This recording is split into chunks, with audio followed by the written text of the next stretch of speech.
what if much of what we think we know about the Bible is actually seen through these, well, modern lenses? Yeah. Lenses that maybe obscure its original, far more fantastical and ancient meaning. What if there's this entire unseen realm woven right into the biblical narrative, kind of hidden in plain sight, just waiting for us to rediscover it? That's a really profound question, isn't it? And it definitely challenges centuries of, traditional interpretation. Today, we're taking a deep dive into incredible perspective on biblical theology, a perspective that really asks us to peel back those layers of tradition, rationalism even, to try and recover the rich supernatural worldview of the ancient writers themselves. That's right. Our journey today, it's going to explore how this ancient mindset, well, it radically changes our understanding of God, of humanity's true identity, and maybe even these cosmic battles unfolding throughout the whole biblical story. Our mission really is to uncover the foundational concepts of this unseen realm. We're going to focus specifically on the existence and maybe the surprising role of a divine council alongside Yahweh, and the profound implications of humanity's status as imagers of God.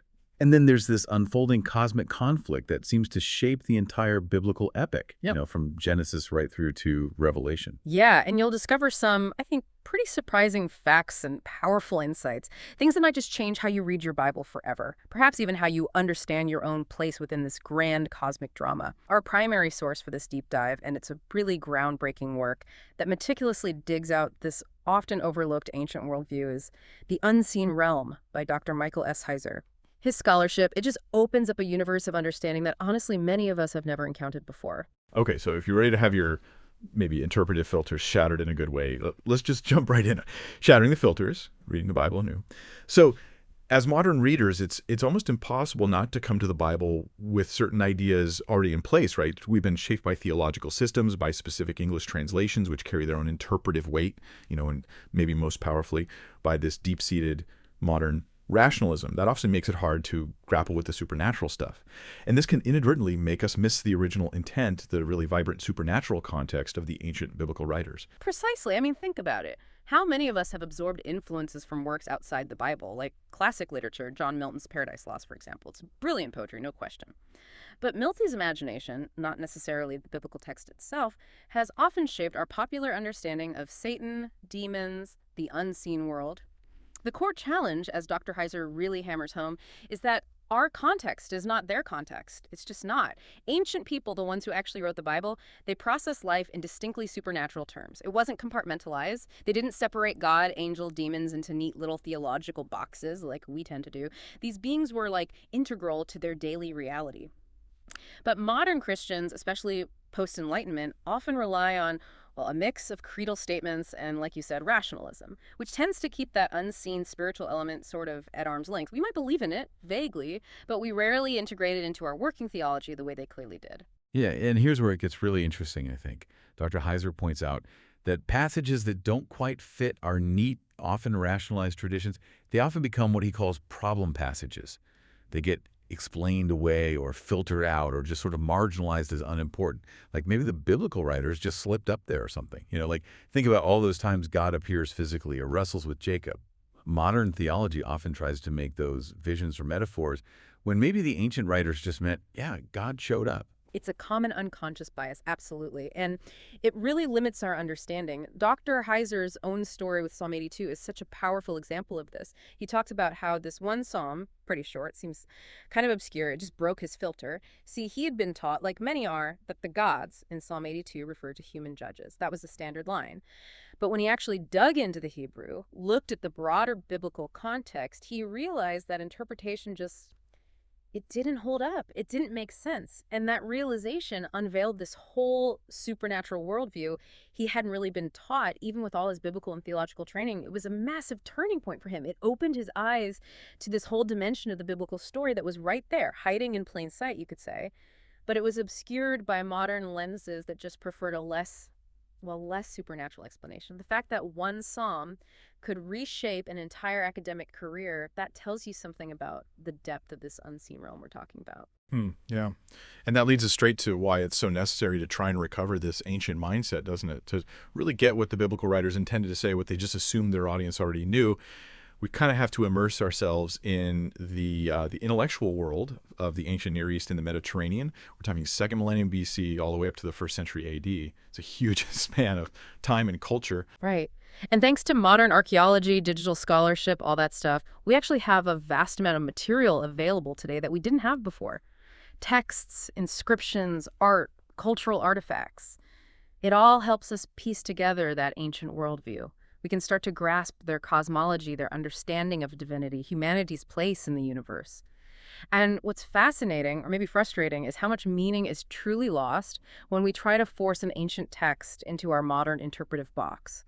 The church, for various historical reasons, has often been, as Heiser puts it, bending under the weight of its own rationalism, kind of keeping the unseen world at arm's length, maybe afraid of sounding superstitious or pre-scientific. But in doing that, we've inadvertently sterilized some of the most dynamic and honestly crucial elements of the biblical story. It's almost like we're a bit scared of what we might find if we really took all the supernatural stuff seriously.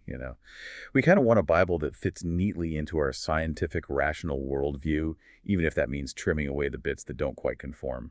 Indeed, and that raises a really important question for all of us, I think. Are we truly reading the Bible on its own terms? Or are we, maybe unconsciously, reading our own modern traditions into the Bible? It's just crucial to acknowledge that claiming biblical writers intended meanings that line up perfectly with theological systems created centuries after they wrote, well, that's just not historically or exegetically sound, is it? We have to try and let the text speak for itself within its original cultural and conceptual world, even if that world feels alien or maybe even a bit uncomfortable to our modern way of thinking. Taking on that challenge, that's really the first step towards a genuinely transformative understanding. 2, the divine counsel, God's heavenly administration. Okay, so as those filters start to crack, one of the most, astonishing concepts that comes bubbling up, and one that Dr. Heiser lays out so meticulously, is this idea of the divine counsel. Like, picture God not just as a solitary ruler operating all alone, but as the supreme sovereign over a kind of divine family or a heavenly assembly, a council made up of Elohim. Yeah, and it's absolutely critical right off the bat to clarify something here. These Elohim are not a replacement for the Trinity, not at all, nor do they add to the Trinity in any way. Yahweh, the God of Israel, is absolutely unique, utterly superior. He's their creator, their sovereign master, full stop. And Jesus, of course, as Yahweh incarnate, is also distinct and superior to all of them. He's the true Lord of Lords. The term Elohim itself is a plural Hebrew word, often translated God or gods. But Heiser clarifies it's better understood as a kind of place of residence term. It denotes spiritual beings who inhabit the spiritual world, distinct from us embodied humans. They're part of God's household, his administration, not competing deities. Think of it like a royal court. The king is supreme, obviously, but he has a whole retinue, ministers, advisors, officials who serve under his authority. That's a great analogy, and a perfect example of this celestial court pops up in Job 38, verse 7. It describes the morning stars, who are identified elsewhere as sons of God, singing together and shouting for joy at creation. This clearly shows they existed before creation, before humanity was even on the scene. They were there, witnessing God's creative work, already part of his heavenly host. Exactly. Now, if you just take a quick look at Psalm 82, it becomes incredibly clear why this divine council concept is so fundamental. We literally see God calling a council meeting. It's like a judicial hearing. He's judging these Elohim for their corrupt rule over the nations of the earth. And verse 6 is just unequivocal. I have said, you are gods, Elohim, and sons of the Most High, B'nai Elyon, all of you. That Hebrew pronoun you is plural. There's just no doubt these are multiple divine beings. They aren't human judges. I mean, if they were human judges, why would God then say in the next verse, nevertheless, like men you shall die? That implies they aren't men to begin with, right? Right. That explicitly contradicts that common interpretation that these Elohim are just human judges or rulers. And Psalm 89, verses 5 to 7, backs this up further, doesn't it? It talks about God being feared greatly in the council of the holy ones and awesome above all who surround him, where? In the heavenly assembly. It explicitly says an assembly in the heavens, not on earth.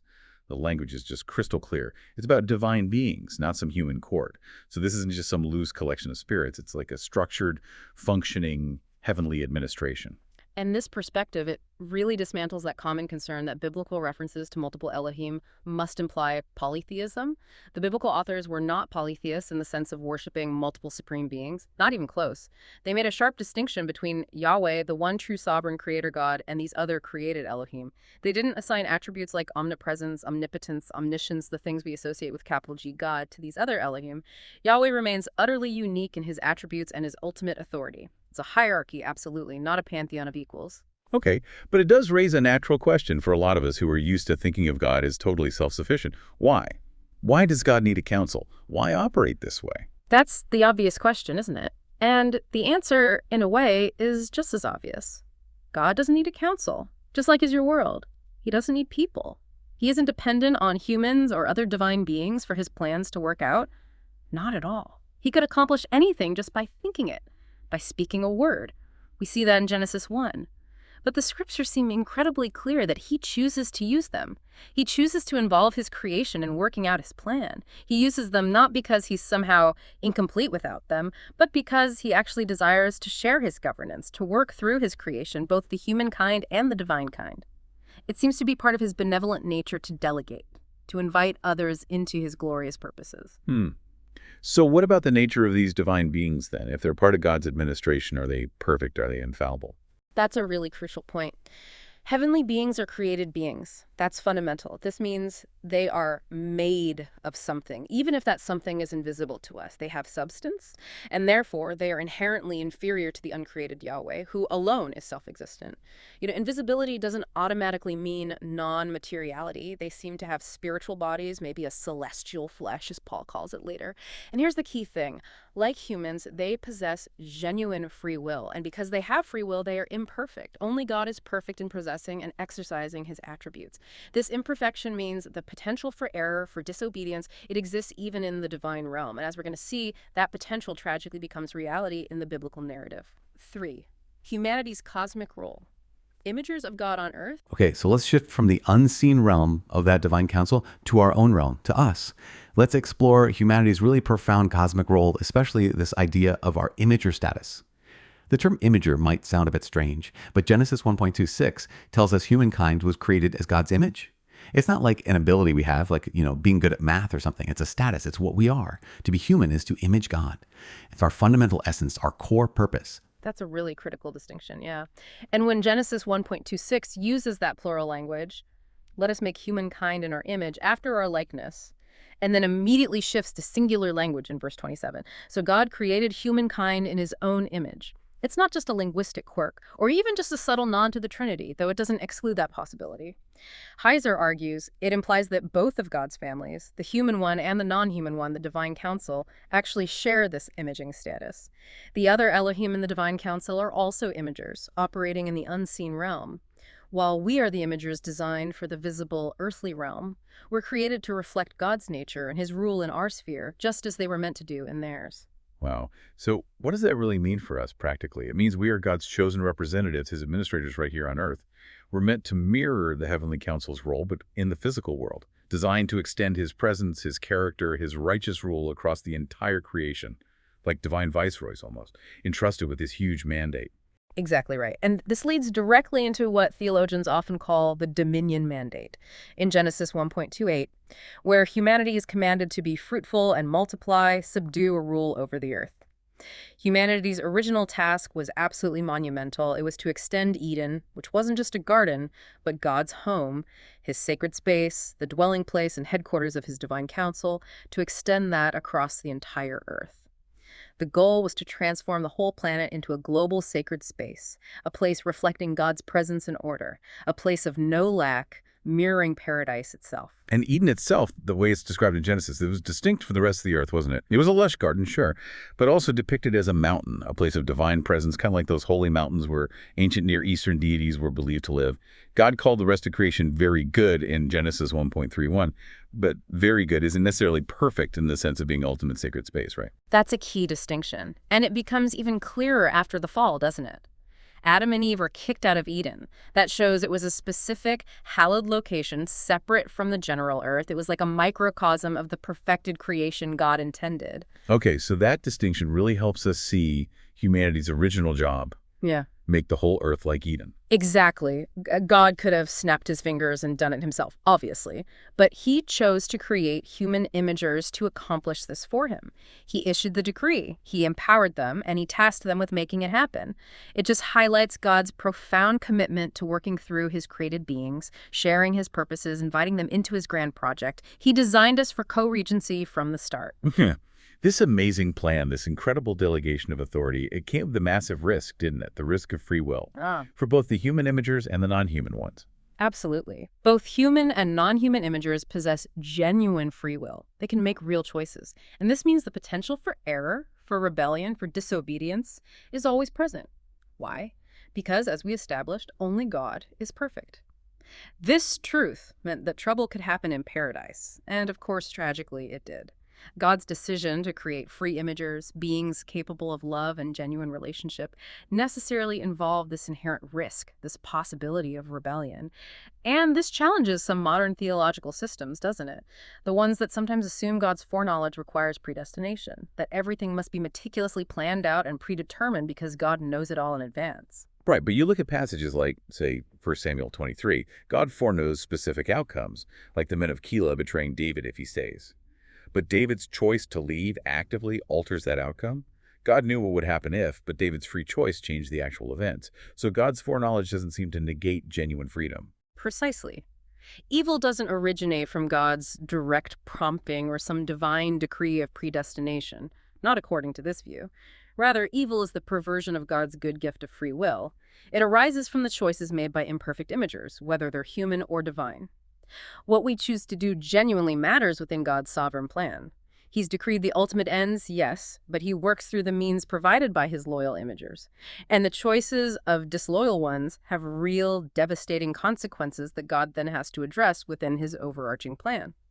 This understanding gives human choices immense cosmic weight for divine transgressions, rebellion, and its consequences. Okay, so this idea of free will and potential imperfection, even in the unseen realm, it really sets the stage for understanding the fall story in Genesis 3, doesn't it? Because it's maybe not as straightforward as many of us learned in Sunday school, especially when it comes to the real identity of that serpent. Dr. Heiser presents a really compelling and maybe unsettling argument here. He certainly does. The narrative throws up interpretive questions that go way beyond just a talking snake. Dr. Heiser argues that the serpent, the Nachash in Hebrew, wasn't just some random animal. When Genesis 3.1 says he was more crafty than any other wild animal, it might not be about his cunning as a snake. It might be about his cunning as a divine being, capable of deception on a cosmic scale. Think about Eve's reaction, or lack thereof. She doesn't seem shocked or terrified that this creature is talking to her. That suggests, maybe, that this Nachash was already known as some kind of supernatural entity, perhaps a member of the council assigned to Eden. So, just speculating about talking animals or snake anatomy kind of misses the bigger point. The serpent was likely understood by the original audience as a powerful, supernatural member of the divine council who chose to rebel. Wow. And the ground he was cast down to, the Eretz. You mentioned that can mean more than just dirt. Right. In the broader ancient Near Eastern context, Eretz can refer not just to the physical earth, but also to the underworld, the realm of the dead or departed spirits. That detail becomes really significant for understanding the serpent's true nature and his ultimate fate. It wasn't just about crawling on his belly. It was a fall from a high heavenly status to a place of confinement and spiritual degradation. Okay, this connects then to those tricky passages in Ezekiel 28 and Isaiah 14, the ones often applied just to human kings. Exactly. Heiser argues these passages, while perhaps having an immediate application to the kings of Tyre and Babylon, actually use language that points to a much grander primordial figure. They describe an arrogant divine being, a throne guardian perhaps, who was once in Eden, the garden of God, adorned with precious stones. This being became proud, thought himself on par with the Most High, and was subsequently expelled, cast down. Heiser points to the specific terminology used, El and Elyon, terms for God and Most High, seat of the gods, Moshab Elohim, and especially the morning star, son of dawn, Hallel ben Shatar. This all points to a celestial divine being, not just a human. This figure was brought down, cut down, cast down from Eden's holy mountain to the ground, the underworld. Heiser identifies this throne guardian with the Nachash, the serpent of Eden, and the seed of the Nachash then refers not just to literal offspring, but to anyone, human or divine, who aligns with this spiritual rebellion, forming a kind of anti-kingdom lineage opposing God's rule. It's why Jesus could call the Pharisees serpents or offspring of vipers. He was linking them to this spiritual lineage of rebellion, not just making a biological statement. That's huge. So this divine rebellion, starting in Eden, it doesn't stop there. It continues into that really difficult passage, Genesis 6.1 to 4. The one that's caused endless debate. Who exactly were these sons of God who took human wives? According to Heiser, and aligning with much ancient interpretation, they were undoubtedly supernatural beings, members of the divine council, not just human rulers with a godly line of Seth. And if you connect this to the bigger picture, ancient Jewish texts like 1 Enoch, which was super influential in the Second Temple period at the time of Jesus, and New Testament passages like 2 Peter 2.4 and Jude 6-7, they strongly confirm this interpretation. They speak of angels who sinned, who did not keep to their own domain, but deserted their proper dwelling place. And now they're kept in eternal bonds under deep gloom for judgment in Tartarus, which significantly was understood in the ancient world as a lower realm even than the normal underworld, a place where quasi-divine giant titans were imprisoned in Greek myth. This firmly puts these beings in the supernatural category, not human. Their sin was a cosmic boundary violation, divine beings illicitly mixing with humanity. And their offspring. The famous Nephilim, often translated as giants. Yes, the Nephilim. They're consistently rendered as giants, gigantes, in the Septuagint, the ancient Greek translation of the Old Testament that the New Testament writers often used. And this matches ancient Jewish understanding. Heiser notes that modern resistance to this interpretation often stems from kind of discomfort, a desire to avoid acknowledging the quasi-divine nature of these beings and their offspring. This leads to some pretty strained explanations of the text, trying to make them just big humans or something. But Genesis 6.1 to 4, seen in its ancient context, functions partly as a polemic against Mesopotamian religion and worldview, which often did depict interbreeding between gods and humans, resulting in demigod heroes or kings. The Bible seems to be saying, yes, that happened, but it was a corruption and abomination. The Nephilim bloodlines had a different pedigree, you might say, a corrupted spiritual genetic code produced by rebellious divine beings, and coexisting with them was seen as incompatible with Yahweh's holiness and his people's identity. This helps explain, though doesn't necessarily make comfortable, the later commands to utterly destroy certain groups associated with these giant clans. The great disinheritance and the cosmic conflict. Okay, so we've got divine rebellion starting in Eden with the serpent figure. We've got human rebellion in the fall.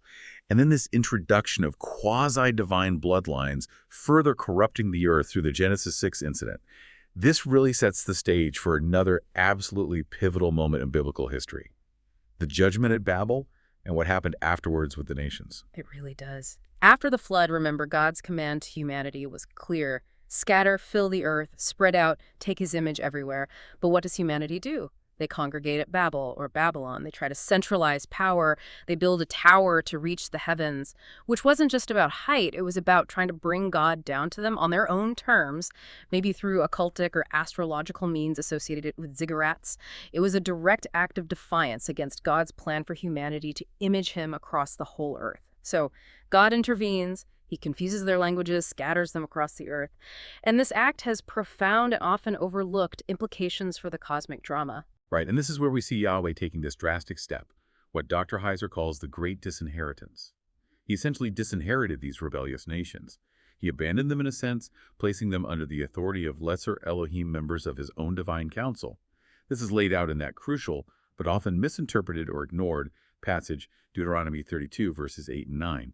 Particularly in its older textual reading, found in the Dead Sea Scrolls and the Septuagint, it says, "When the Most High gave to the nations their inheritance, when he separated the sons of men, Adam, he fixed the bounds of the peoples according to the number of the sons of God." Not sons of Israel, as some later Hebrew texts have it. Exactly. That sons of God reading is key. God essentially parceled out the rebellious nations to members of his divine council. He gave them over.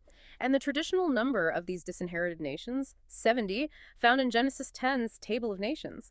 That's really telling, because it correlates remarkably with the Ugaritic divine council, where the high god El was said to have 70 sons. Now, Ugaritic texts are ancient Canaanite writings from Syria, roughly contemporary with Moses. They give us this amazing window into the broader religious beliefs of the region. Heiser shows how this context illuminates the biblical writer's own worldview. The Bible isn't operating in a vacuum. It's engaging with, and often polemically reinterpreting, the surrounding cultural ideas about gods and heavenly assemblies.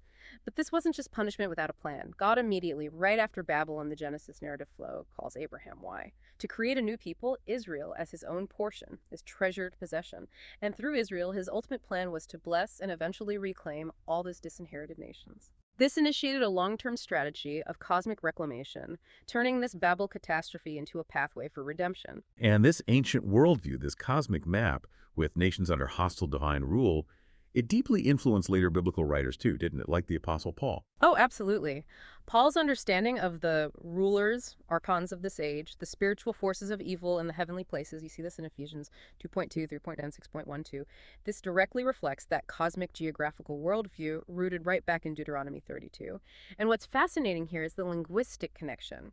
The Hebrew word sar, meaning prince, used in Daniel 10 for the supernatural prince of Persia and prince of Greece who oppose God's plans. That word sar is consistently translated by the Greek word archon in the Septuagint, the Greek Old Testament Paul read. So Paul is explicitly linking his rulers and principalities and powers to these supernatural territorial entities who govern the nations God disinherited at Babel. Paul wasn't just inventing new theology about demons. He was drawing on a deeply ingrained ancient Hebrew understanding of cosmic conflict. Nations were under the sway of these disloyal divine beings, which means his ministry, his mission to the Gentiles, wasn't just about human evangelism. It was understood as spiritual warfare, reclaiming territory for Yahweh. Wow. So this reframes the entire story of Israel then.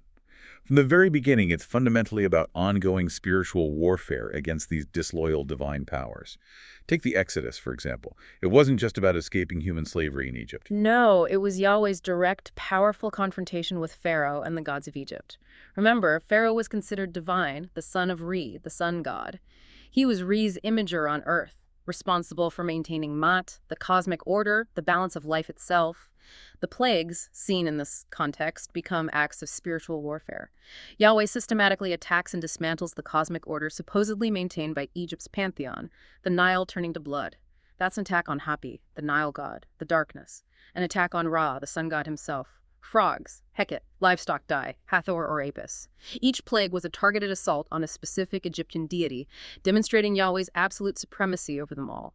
It was Yahweh declaring, "I am the king of all gods," dismantling the authority of the lesser Elohim who were thought to rule Egypt. And then, after they leave Egypt, Sinai becomes this incredibly crucial place in this cosmic geography. Exactly. Sinai becomes Yahweh's new earthly dwelling place, his holy mountain, the headquarters for his unseen council on earth. This sacred space on Mount Sinai was a direct counterpoint to Mount Zaphon or other cosmic mountains, where Canaanite or Mesopotamian gods were believed to reside and hold their divine assemblies, and the law given to Israel at Sinai. It wasn't just a set of rules for human behavior. The divine council themselves served as official witnesses to the covenant ceremony. You see hints in passages like Deuteronomy 33.2 or Psalm 68.1a. This solidified Israel's unique status as Yahweh's own portion, his special people, the vehicle through whom his grand plan to reclaim all the nations would eventually unfold. And this cosmic battle continues, maybe even intensifies, during the conquest of Canaan. That part of the Bible, the violence there, it often troubles modern readers. Yeah. How does this unseen realm perspective help us understand that? It certainly provides a different, though still challenging, context. Moses and Joshua's wars were understood by the biblical writers not merely as campaigns against human inhabitants. They were seen as necessary acts to cleanse the land of a competing divine bloodline. They specifically targeted groups like the Anakim, the Rephaim, the Yamim groups, often explicitly described as giants, and linked, in tradition and possibly in the text itself, to the offspring of the Nephilim from Genesis 6. This violent conquest was viewed as necessary to revive Yahweh's original vision in a fallen world, a world where his intention to work through loyal human imagers was being contested by these entrenched, corrupted, quasi-divine bloodlines linked to rebellious Elohim. It wasn't seen as overturning human or divine freedom, but as Yahweh accomplishing his redemptive ends through his loyal imagers, fighting against the spiritual infection introduced by the rebellion. It was framed as a holy war, reclaiming sacred space. And the prophets, too, they seem to fit directly into this cosmic drama, acting as Yahweh's messengers from the council. Yes, absolutely. Prophets like Isaiah, Jeremiah, Ezekiel, their commissioning often involved a vision where they were brought into the heavenly council, meeting with God in his assembly. They were then raised up and sent out as his authorized mouthpieces, delivering messages decided upon in the council both to a rebellious Israel and sometimes to the surrounding nations ruled by other Elohim. Micaiah's vision in 1 Kings 22 is a stunningly clear example. He literally sees Yahweh seated on his throne, the whole heavenly host standing around him, and they're having a discussion. Who will entice Ahab to go up and fall at Ramoth-Gilead? A lying spirit volunteers, and Yahweh sends him. It vividly shows the heavenly council's direct involvement in orchestrating earthly events and executing God's judgments. Ultimately, even Israel's failure, their repeated idolatry, which was essentially loyalty to other Elohim, leading to their exile in Babylon.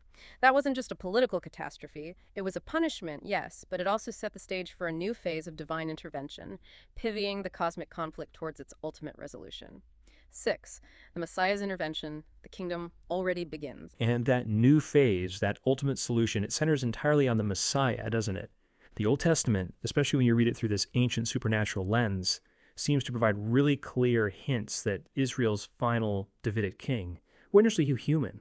He'd be something more God become man, maybe even a second Yahweh figure who would finally reclaim the cosmos. That's powerfully articulated in Daniel 7, isn't it? That vision is just extraordinary.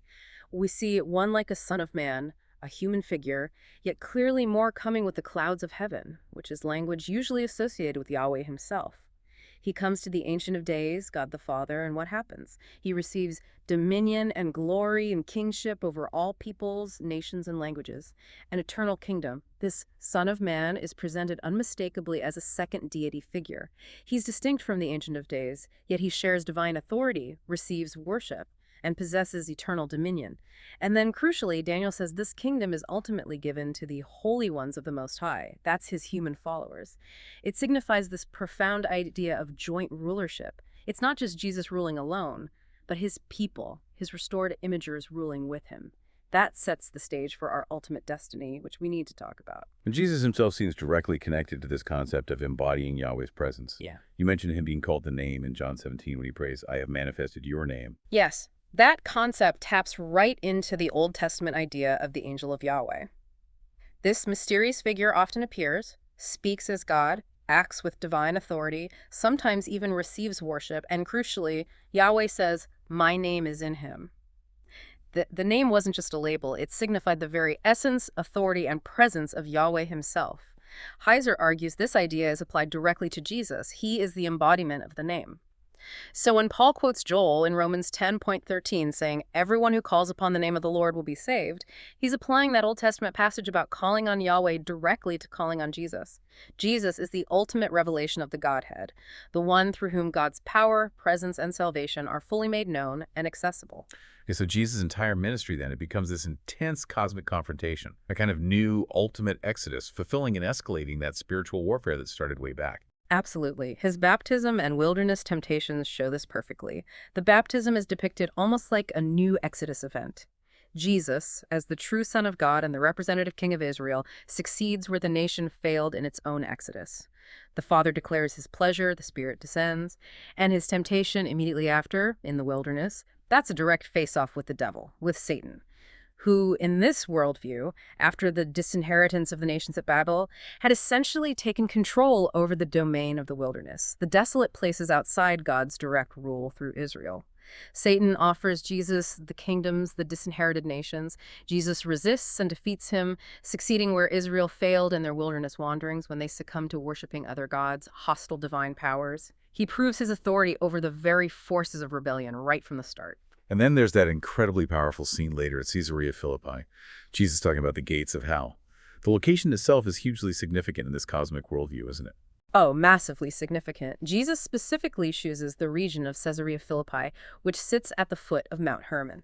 Now, Mount Hermon, in ancient Jewish tradition, particularly in texts like 1 Enoch, was considered the very gates of hell, the place where those rebellious sons of God from Genesis 6 descended, launched their rebellion, and where demonic power was thought to be concentrated. It was like ground zero for the enemy. And there, of all places, Jesus asks, "Who do you say I am?" And Peter makes his great confession. "You are the Christ, the Son of the living God." Choosing that location is a deliberate, direct challenge to the unseen enemies. Jesus is essentially planting his flag on enemy territory. He declares that his church, built on the rock of Peter's confession of his true identity, will not only withstand, but will actively storm and overcome the strongholds, the gates, the very dominion of these rebellious divine powers.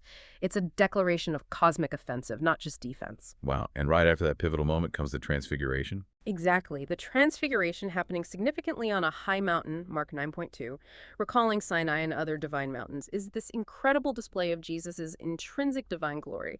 He shimmers with the very radiance of Yahweh. Moses and Elijah appear, representing the law and the prophets. It signifies his absolute supremacy over all powers, including the rebellious divine beings associated with places like Hermon.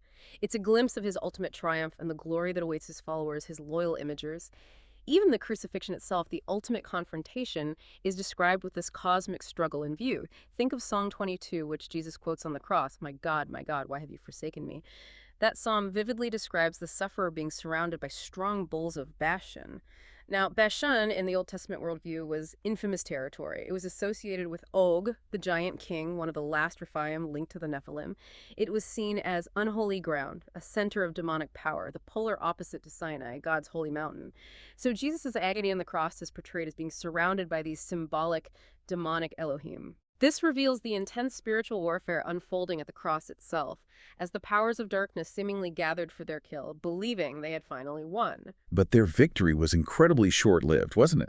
Leading to Jesus' descent, not just to the grave, but to the underworld itself. Right. Paul talks about Jesus descending into the lower regions of the earth, Ephesians 4.9. And 1 Peter 3.18-22 describes him going and making a proclamation to the spirits in prison. Who are these spirits? Early Jewish and Christian interpreters widely understood them to be the original transgressing sons of God from Genesis 6, the ones bound in Tartarus. So Jesus descends into the deepest prison of the enemy and proclaims his victory. This means that Satan, who was considered the Lord of the dead after the fall gained power through death, no longer holds ultimate legal authority over God's kingdom or God's people. Jesus' triumph over death itself and his confrontation with these imprisoned spirits secures the reclamation of all that was lost. He proves his authority extends to every realm, visible and invisible, even the deepest pits of the unseen world. You know, this whole deep dive, it really helps make sense of some theological concepts that can sometimes feel a bit abstract or even paradoxical, like the Trinity. We often struggle to reconcile the absolute oneness of God with the distinct persons of the Father, Son, and Holy Spirit. It really does provide a concrete Old Testament grounding for it.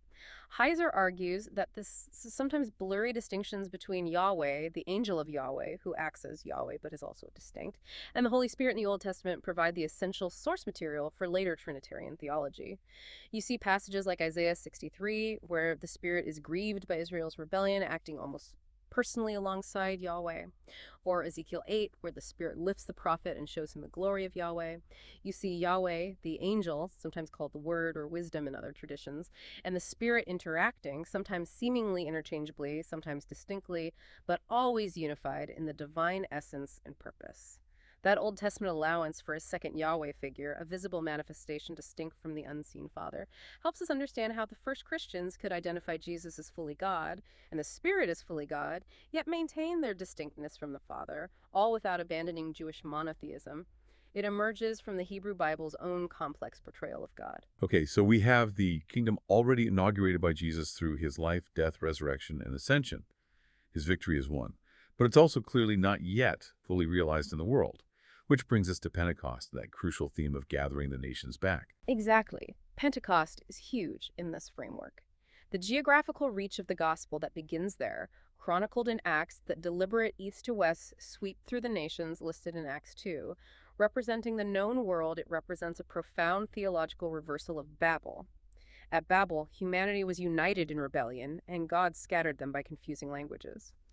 At Pentecost, through the Holy Spirit, people from every nation under heaven hear the gospel miraculously in their own languages, initiating the reversal of that judgment, the regathering of the scattered, disinherited nations. This is why Paul's mission to the Gentiles was so central, so vital. It wasn't just an afterthought. His burning desire to push westward, even as far as Spain, Tarshish, perhaps on the edge of the known world mentioned in Isaiah 66's prophecy of end times gathering, this is seen as him actively fulfilling the prophetic plan. The plan that Yahweh would ultimately take people from all nations, reclaiming them as his children, bringing in the full number of the Gentiles before the final consummation. So it signifies God's ultimate unfolding intention to reclaim all the nations, restoring that original Edenic vision for the whole earth under his rule, reversing Babel completely. 7, believer's destiny, the new Eden and divine family. Okay, so with all this incredible cosmic history swirling around us, this grand narrative of a divine council, rebellion, judgment, spiritual warfare, reclamation through Messiah, what does it actually mean for us, for believers today? What is our profound destiny within this epic story? Let's unpack this a bit. Believers are now called sons of God, right? We're adopted into his family, declared heirs, recipients of an inheritance. You see that language all over the New Testament, Galatians 3, John 1, 1 John 3, Romans 8. This is clearly more than just a nice spiritual metaphor. Oh, it's far more than metaphor. This language isn't just poetic fluff. It derives directly from and profoundly advances that Old Testament idea that humans were always meant to be in God's family. We were created to be his Elohim, his imagers in the earthly realm. The church, then, in its essence, is the reconstituted divine human family of God, a new royal priesthood, a holy nation, restored to our original purpose, but now in Christ. And here's a truly provocative insight from Heiser's work. Believers are actually destined to displace the defeated, disloyal sons of God who currently illicitly rule the nations.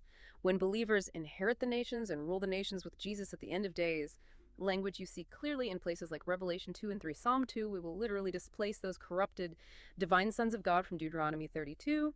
We take over the roles they failed in, the roles originally intended for loyal divine imagers. This means our spiritual warfare now, our faithfulness, our witness.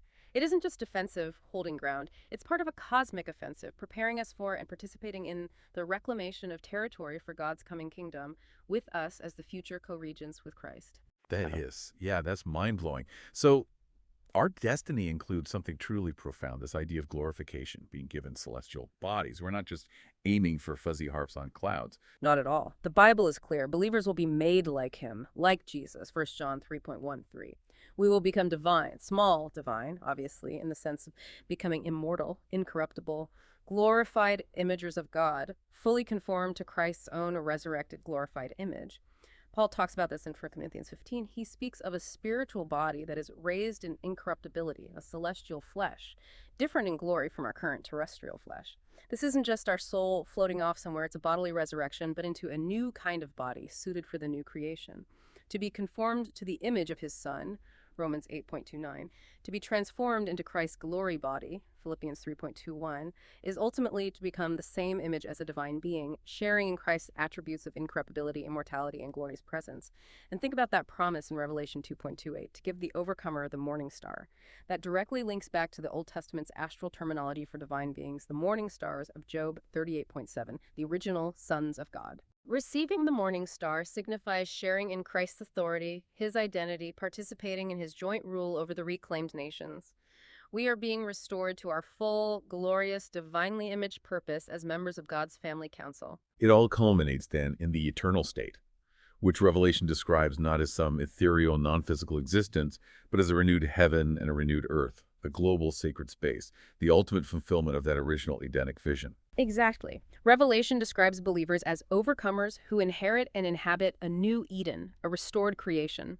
Significantly, the tree of life, barred since Genesis 3, is now accessible again, and its leaves are for the healing of the nations. That's a stunning reversal of the curses of the fall and the scattering and disinheritance at Babel. It shows God's ultimate plan for a reconciled humanity, and the reclaimed nations will be fully realized. And here's where it gets really interesting, tying it all together. Revelation 21.1 makes a point of saying, "And the sea was no more." Now, in the ancient world, the sea wasn't just water. It was a powerful, pervasive symbol of chaos, of destruction, of death. The untamable, unpredictable abyss, often associated with cosmic monsters like Leviathan, representing the forces opposed to God's order. So its final disappearance signifies the ultimate, absolute end of all chaos, all disorder, all rebellion, all death, all spiritual opposition in the new creation. The new heaven and new earth represent a unified, global sacred space. God's permanent dwelling place with his fully reconstituted family council, a truly divine human family living in perfect communion and joyful co-regency with him.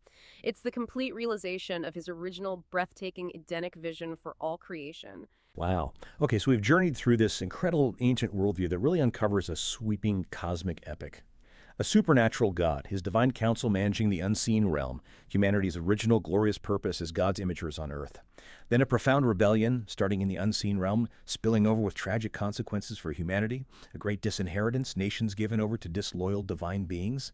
And finally, the Messiah who enters the fray, battles these spiritual powers head-on, reclaims his inheritance, and starts the process of bringing humanity back into the divine family as co-regents in his coming kingdom. It's a narrative that genuinely reframes how we might understand the Bible, doesn't it? It gives this incredible depth and context to passages that might have seemed confusing or maybe just metaphorical before.